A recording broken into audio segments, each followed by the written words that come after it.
Hello and welcome back. Thank you to all the new subscribers and the subscribers that have been here with me the whole time. So thank you for your likes, comments, and your positive words of encouragement. It's always great. Thank you very much. So today we're going to be talking about lubrication. We're going to be filling the fluids up and the gearboxes, and we got, what do we got to fill up? We got the steering box. We got the swivels, both sides. We got the differentials, front and rear, and then the transmission and the transfer case. So the first thing we're going to be working on is doing the steering box.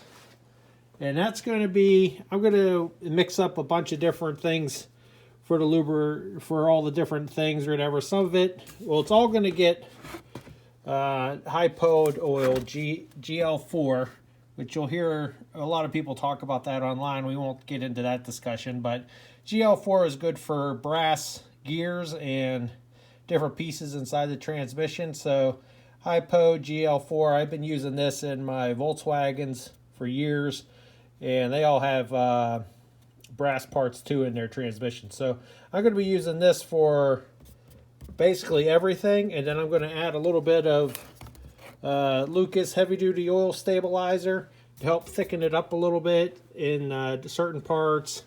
And then the oil in the engine, I'm just using 20W50 according to what they spec out or whatever, things like that. So the first thing I'm going to do is just start mixing things together.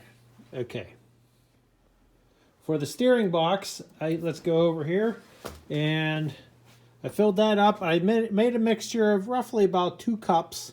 There's no call out in the manual about how much to put in there. It just says fill to top. So I used the gear oil. These are both the same, just old bottle and a new bottle. So I did the gear oil, and I did a mixture with chromoly, or not chromoly, but moly grease. And it thickened up real nice. What I did is I just whipped it together with a screwdriver. I put about 1.5 cups of gear oil and about 1/2 cup of grease or whatever in there. So it's, I don't know, it's round about there. So, and I just took a funnel and put it right into the funnel down into the gearbox. And I can tell you now that before you guys even say something, this is not the missus stuff from the kitchen. I went to the dollar store and I bought each one of these for $1, and they won't be used anywhere in the house. So you can say the jokes if you want, but I'm just saying these aren't from the home. They won't be used in the kitchen again. Okay, so steering box is now filled to the rim, and I just had a little bit left here in the bottom. So the next thing I'm going to do is, so now I'm filling the swivels up, and I'm going to do 25% heavy oil, the Lucas oil stabilizer, and the gear oil.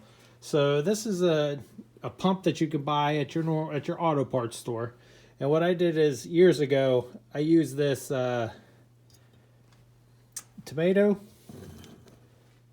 Classico tomato sauce or whatever, spaghetti sauce. And on the side, it actually has markings of 8 ounce, 12, blah, blah, blah, blah, blah.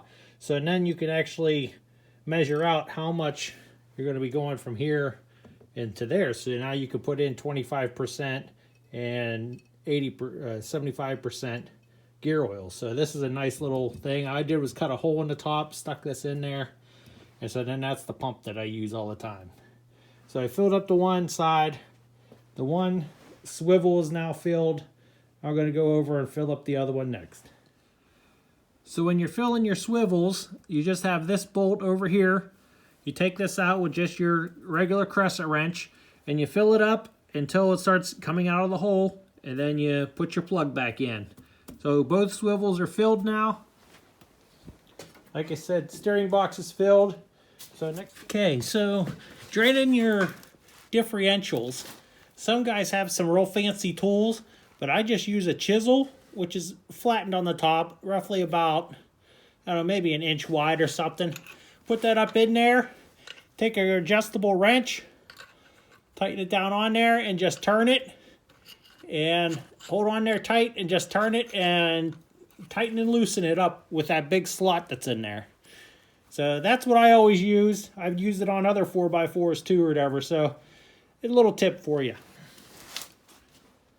So next thing we're going to be filling up is the transmission. There's the fill hole right there for the transmission. And the fill hole for the transfer case is right here.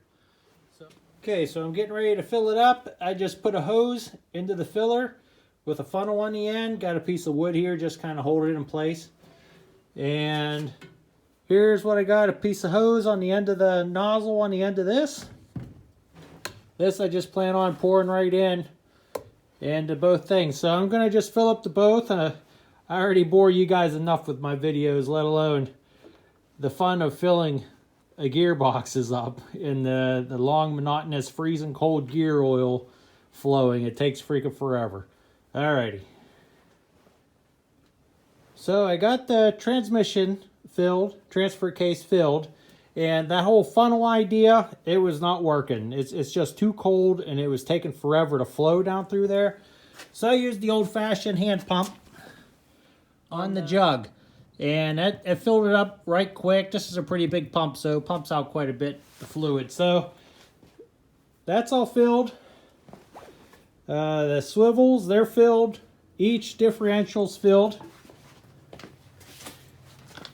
And into the rear one's done. And I didn't fill up the hubs here because they're actually packed full of grease. I packed them all full of grease whenever I did them a while back. So in the manual, it actually says you can just pack it full of grease and it'll be okay. So also, I almost forgot the steering relay. I got to fill this up. So I took this is an early one, so I took the early steering relay. So I took the center bolt out here. And oh my gosh, I took that out. It smelled so bad. It's unbelievable how bad it smells in there. So from what I'm understanding in the book, the repair manual, is one of these are a breather. Like you take it out so you can fill it up with grease. Then once it's filled, and this lets the grease, the air, as it fills up, lets the air out. And then once it's filled. Or you put it in here or over there. I'm not really sure which one, but I'm going to try right here. So I'm going to try to get some grease down in there and some oil. Amazingly, this is still filled with grease. So I just wanted to see how much was actually in there. I squirt a little bit of grease in there, and I squirt some in here, and then I squirt some in here, and they both filled up. And when I squirted down to this one, it started overflowing and coming out the top of this one. So the steering relay is still filled with grease, the original grease and oil are in there. So I'm not messing with it. I'm going to put the caps back on, the screws and bolts, and leave it alone. So that's good. Okay, so this is going to be the end of the video. I didn't change the oil in the engine because I have other work I have to do to the engine, and the oil change will just be part of that later on in another video. So I have to say thank you to all the subscribers. Thank you guys for commenting, liking, and all your positive words. You guys are awesome. You be awesome. You guys have a good one, and I'll see you on the next one. Bye-bye.